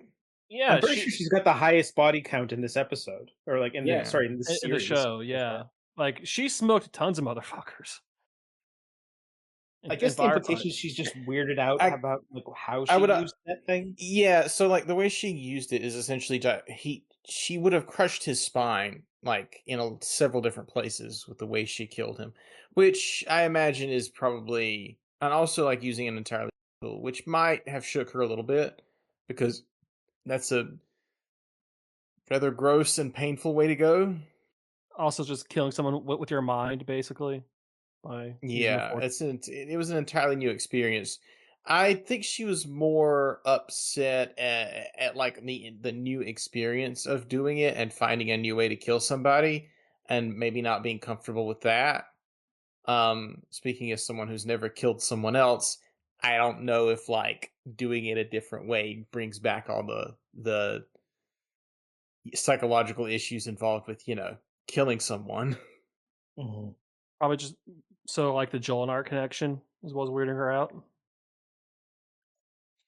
No, I just mean like the way she did it, because like when you shoot a bunch of bullets into somebody, you just it's from far away and you just move on. She was right up next to him. Yeah, when you crush a man's spine into like dust from 2 feet away, it's a little more personal. With your mind. Yeah. And who knows? So this is the lady who had a knife fight with Shang Tsung, so. Yeah. And there have been times like when that gauntlet has been used where it just kind of pushed people back and like knocked them out. Maybe she wasn't trying to kill them. Maybe she thought she was just like incapacitating him, and then she got like the complete opposite result she was going for. She didn't think she would make a hole in the ground and suck him into it. Maybe she or push him into it. He just doesn't understand the power settings yet. Yeah. Yeah, she basically like. Oh shit! I thought it was on. I thought it was on lockout. I thought it was on stun. I thought it was on stun. Fuck. Yeah. But if I were to paint a word picture of what she does to this guy, like if anyone's seen the movie It, the original one, where that kid gets sucked into the pipe, that's what Seth looks like at the end of this. Like, Just like halfway through the pipe. Yeah. Now that's a pool. Yeah, it's a great shot yeah, and a great no, it was a push actually. well, yeah, but you know, Okay. So, mine is the Yamcha hole that Seth goes into. yours is the Yamcha hole. It's Yeah. like, but the thing about a Yamcha hole is it was like Yamcha size. This was not. Okay. No, This wasn't Yamcha size. this wasn't Yamcha size. It was Yamcha's This was only Seth size. really Set yeah. size. This wasn't Yamcha even hole. set sized. It was like if something like pulled you into a toilet. It was That 1/3. size. It was 1/3 scale. So Yamcha hole. Yeah. Yeah, and it clearly, like, the way he died was it clearly breaking his back into 1,000 different pieces. Yeah, like there was no bones left. Yeah, but his- okay, yeah. So he gets cratered, like generally. Yeah. Mm-hmm. All right, so Tyler, your turn. I'll go in a different direction. I'll say the inconspicuous ATF guy on the cherry picker working on the telephone pole in the middle of nowhere. You just like the dude just very clearly with his binoculars in the background. That's not staring. suspicious at all. Not working at all, just with binoculars staring at the compound. Like, yeah, that guy's clearly spying on us. Like, I mean, There's nothing wrong with the transformer at all. it's not. There's been no storms. There's no power lost. Why didn't they just cut off the power? Look, Oh, just mm. Yeah, Nothing you know, wrong with let's not get into that. Let's not get into that. All right, Justin, you're last. You have to say something here. You have to say something. So my favorite part? Yeah, your favorite part of this episode specifically. I need to know. I don't know. I guess the bad joke, but That was a good joke. God damn it! it's the It's a bad great good joke. joke. Just smile Tilt's on. joke. It's pretty good. Just the But smile on Christopher Judge's face. Yeah, he really sold that joke. I feel like that moment was just Christopher Judge basically leaking through, and like you get to see what Christopher Judge is actually like through Teal. I yeah, realized that this was going to be a Waco episode fairly quickly. Oh, almost immediately. Because partly, like, someone mentioned the ATF in our Discord chat, and that's all I saw about it. And then they were like, "Oh, they very quickly come to the conclusion he's a religious cult leader." And then my brain went, "Oh no!" And Yeah. that tainted anything I might have actually really liked about this episode. I didn't hate it or anything, but I mean, I think we could all they sure chose a subject matter to try to tackle and did not tackle it well. Yeah. I think that's the frustrating thing about this episode is that for the most part this episode's actually like fine and like has a lot of fun moments in it and a lot of like weird ironic moments in it. But the It's one of those subject matter things- is really not something you should joke about. It's one of those things where if you take it entirely out of like cultural context of the time period, it's like, okay, all right, this is a good, decent, okay episode. But like the thing that it's clearly pulling from taints everything that might be even okay about it. It's almost wish fulfillment of like, I wish our armed forces or whatever were actually good enough and smart enough to take care of these problems without the messy situation, which is like, that's not a good way to handle it. Even if you want to be charitable, they're still human, and they shouldn't be. This is not how you do this. You don't gun down a compound. Yeah, which I guess good on them for not actually gunning down this compound, right? I mean, shouldn't at everybody. They do take up the we shouldn't kill these people thing, but like I don't know. This is like trying to tackle real world police action and or military action things, like themes, parallels. Not something this show should be doing, period. Yeah, I guess. Oh, how did Actually, Seth get those 50 caliber machine guns? Is my question. I thought he took them from them. No, like when they're surveying the compound, like there's like 250 you're caliber. right. Yeah, like he is American. Basically, the turrets. Yeah. He is American. First off, he is American, so Yeah. You could buy some shit here. He's an immigrant. Thank you very much. I'm kidding. Oh, he's an alien. Actually. To be fair, Seth has lived for a very long time. He could have gotten those 50 cals back when World War II was going on. Yeah. For all we know, Seth has been there since the 1700s, so it's probably. But also, fine. like, the ATF is here, so somebody knew he was getting some big weapons. Yeah. I feel like a lot of this episode could have been like somewhat like less. But like if they had just made it the FBI, I think it would have been slightly better. The whole concept of there has been a Gould around us, like in our society for thousands of years, is an interesting one. You could have taken this in a completely different direction and could have had something more interesting. I'm not sure exactly what you do with that, but like there's a million different things you can do with that. Yeah, but I mean, so here's the thing about the Gould is that they're not interested in doing things interesting. They're just interested in people serving them and doing all kinds of weird, bad juju stuff, which is more or less. I mean, if we're being perfectly honest, right, and we're just calling a spade, Seth, he's not just a bad guy. Like he's essentially like the world's largest sex offender too, for like thousands of years, right? Yeah. Essentially roofing people with Jamba Juice and forcing them into weird sex concubines for thousands of years. And having terrible taste when it comes to his own like personal like chair.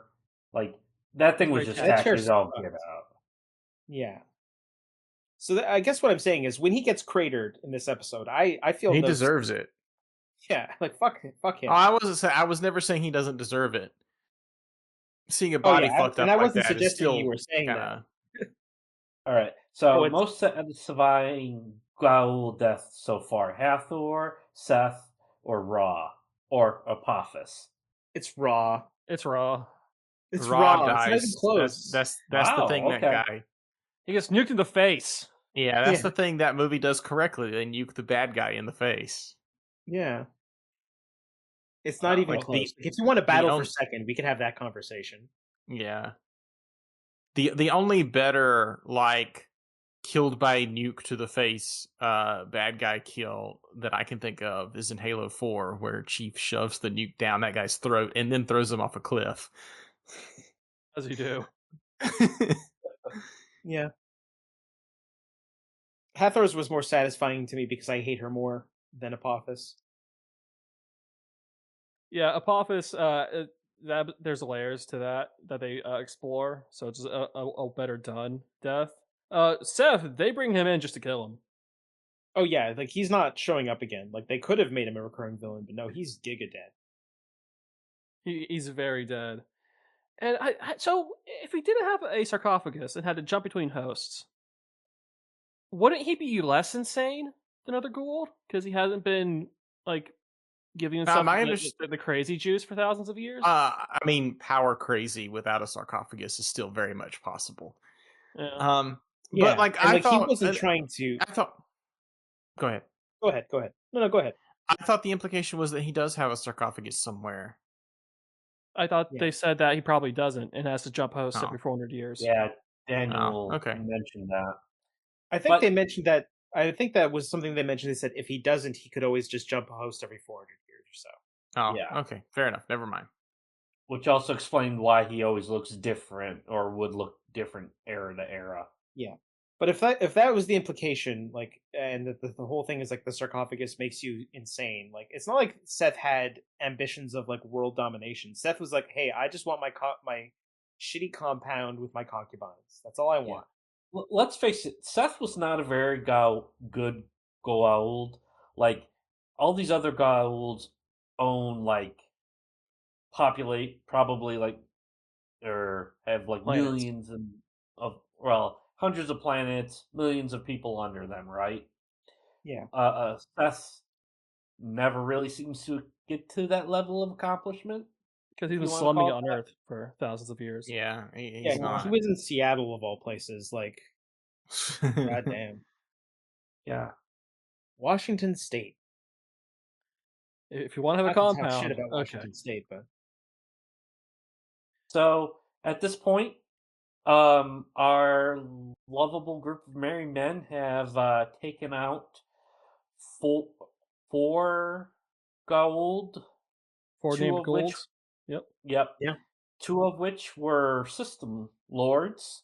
So we'll see if that has any consequences in future episodes. Oh, true. They hey, actually it's do. gonna be I a think they while. name all. I think they do name all the system lords in this episode, right? Where they like show a thing like, here, this is all the people They that be system lords. they name a bunch, but we already know all the ones they named. I think Yeah. they said that there's dozens of system lords, so we have a Yeah. count now. Yeah. Yeah. So Jacob, the line is like, there's only like about a dozen or so system lords, but there's thousands of lesser Goulds. Yeah. So there aren't that Kind many of like- system lords that we now know. Yeah. It is kind of funny how it's basically just like, yo, there's literally only like thousands of them. Like the state of New Jersey could probably like beat up the system lords if you get them all in a room. You get one Yeah, side of the state of New Jersey and one side of the system lords. New Jersey wins every time.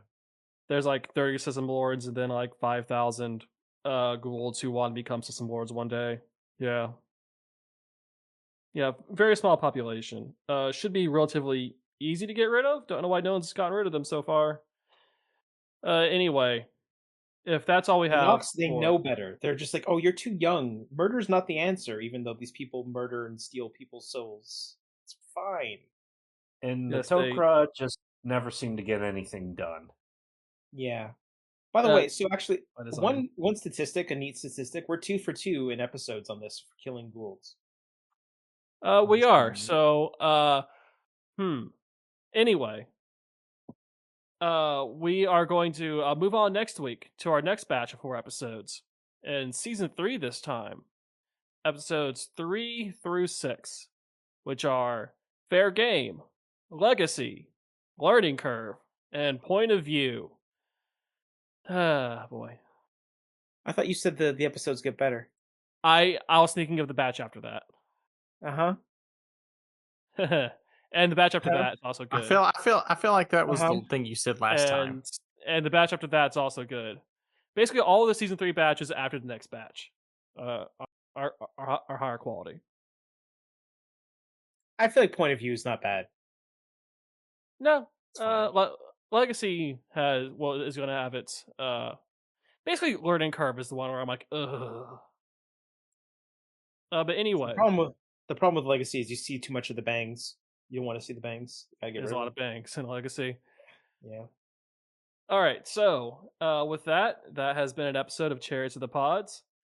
This is part of the Deep Listens Podcast Network, a collection of podcasts centered around the Deep Listens Podcast, which is a kind of like a book club for video games twice a month. There's also the Off the Deep End Podcast, a monthly podcast about crusty old or crusty new RPGs. There's, of course, this show. There are some sports shows every once in a while, such as the Amateur Hour about football with myself, Tyler, and Gino from the main pod, and basketball podcasts sometimes, I don't know. Plus a collection of other things, such as Final Fantasy podcasts or ranking of deck builders. There's a Patreon for Deep Listens. For $1 a month, you can join and get access to the Discord, where you can find out everything that we think about the ATF, among other things. No. And for $3 a month, you can get access to the super secret podcast, the Oji-san Cast, where some hosts from Off the Deep End and Deep Listens talk about anime from roughly 20 years ago, more or less. And does anyone have anything they want to say before we mercifully close this episode? Yes, once again, as the winner of the Deep Listens Fantasy Football League, I need to know all of your opinion on how well do you think I did by letting my niece pick I'm so looking forward to that episode. a pick? Yes, I'm very much looking forward to Gino and Pete having to play that game. Yeah, it should be pretty funny. I'm wondering if one of them's going to crash out. Hopefully, I'd feel bad if they did, but at the same time, I think it would be funny. No, My see, intention isn't to have them crash out, but they're it could happen. they're just gonna not get it. Is the problem? Well, I mean, I don't think they're in the intended audience. I don't think any No. of us are the intended audience for that game, so it's fine. No, we're not. But yeah, I expect for them to very much not get it and just be confused. I mean, I'm confused every time my niece plays that. She once showed me like a video of a cat who was very long, and I'm like, this is disturbing. I don't want to see this anymore. Long cat is an ancient meme. No, it's a different long cat. Oh It's a no. different long cat. Okay. Anything else? I mean, I've been streaming again. I streamed twice in the last month, so you can catch me on twitch.tv/Jatsu84. I'm going to finish Trails in the Sky, second chapter. It's gonna happen. You Even better. though the bosses cave my skulls in every time because I played on hard. It's gonna get done. You're playing on hard? Oh god, you're not gonna finish that game. I played the first game on hard, so it's just as it turns out, the difficulty spikes way more in the second one. Do you know how many bosses there are at the end? I don't need to know. I don't want to know. Don't tell me. It's fine. You're gonna find out. Okay. All right. So everyone else is silent. So I'll take that as a cue for us to skidoo. And with that, goodbye, internet.